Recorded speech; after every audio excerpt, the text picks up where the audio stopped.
warahmatullahi wabarakatuh.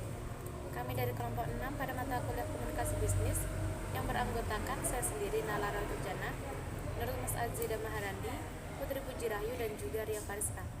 Di sini kami akan mempresentasikan tugas komunikasi bisnis kami yang berjudul negosiasi. Poin yang pertama kami bahas yaitu pengertian dari negosiasi sendiri. Negosiasi menurut KBBI adalah proses tawar-menawar dengan jalan berunding guna mencapai kesepakatan bersama antara satu pihak dengan pihak yang lainnya.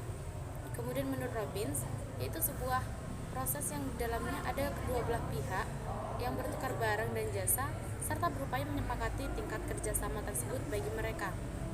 Lain lagi dengan Hartman, menurutnya negosiasi merupakan suatu proses komunikasi yang dimana dua pihak masing-masing dengan suatu tujuan dan sudut pandang mereka sendiri berusaha akan mencapai kesepakatan yang memuaskan kedua belah pihak tersebut mengenai masalah yang sama.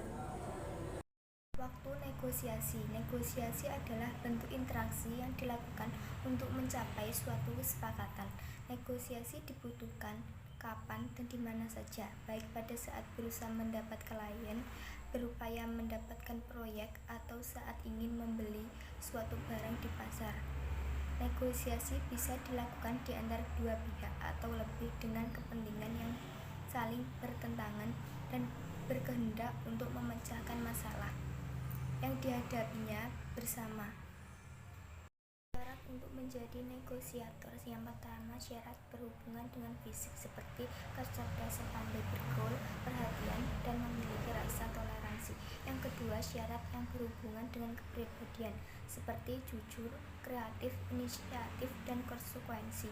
Yang ketiga, syarat yang berhubungan dengan pengetahuan seperti mengetahui tentang negosiasi, mengetahui tentang lingkungan, dan mengetahui tentang kepribadian. Tahapan negosiasi. Yang pertama, persiapan dan perencanaan, yaitu proses mengumpulkan data yang diperlukan untuk mendukung posisi negosiator. Menyampaikan argumen dalam proses mendukung posisi negosiator juga harus dengan bijaksana. Yang selanjutnya, menentukan aturan, yaitu menentukan garis besar dan aturan-aturan untuk melakukan proses negosiasi. Siapa yang akan menjadi bagian dari negosiasi dan masalah apa yang akan dinegosiasikan.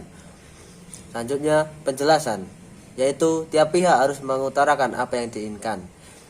Tiap pihak bisa memberi dokumentasi atau pemaparan yang jelas dan diperlukan untuk mendukung posisi masing-masing pihak. Selanjutnya, tawar-menawar dan penyelesaian masalah, yaitu tahap yang bertujuan untuk mencari solusi. Kedua belah pihak diharapkan saling fokus pada masalah dan kepentingan, bukan pada orang atau posisi dalam mencapai titik temu.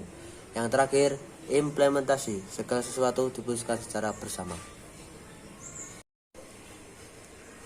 Baik, yang selanjutnya faktor utama negosiasi. Ada beberapa faktor utama yang berlaku dalam negosiasi. Antara lain, yang pertama, para pihak yang terlibat, yaitu hubungan dan komunikasi. Yang kedua, alternatif, yaitu opsi realistis dan klaim yang sah. Yang selanjutnya adalah tujuan negosiasi. Untuk dapat mencapai kesepakatan yang menguntungkan semua pihak, untuk dapat menyelesaikan masalah dan menemukan solusi dari masalah yang sedang dihadapi para pihak-pihak yang bernegosiasi, untuk bisa mencapai suatu kondisi saling menguntungkan bagi pihak-pihak yang akan bernegosiasi, di mana semuanya mendapatkan manfaat atau win-win solution. Yang selanjutnya adalah manfaat negosiasi. Menciptakan suatu jalinan kerja antara satu sama dengan pihak lainnya untuk mencapai suatu tujuan masing-masing, adanya saling pengertian di antara masing-masing pihak yang akan bernegosiasi mengenai kesepakatan yang akan diambil dan dampaknya bagi semua pihak. Negosiasi akan tercipta suatu kesepakatan bersama yang saling menguntungkan bagi semua pihak yang akan bernegosiasi. Terciptanya suatu interaksi yang positif antara pihak-pihak yang bernegosiasi, sehingga jalinan kerjasama akan menghasilkan suatu dampak yang luas bagi semua orang. Sekian presentasi dari kelompok kami. Jika ada kurang lebihnya mohon maaf. Wassalamualaikum warahmatullahi wabarakatuh.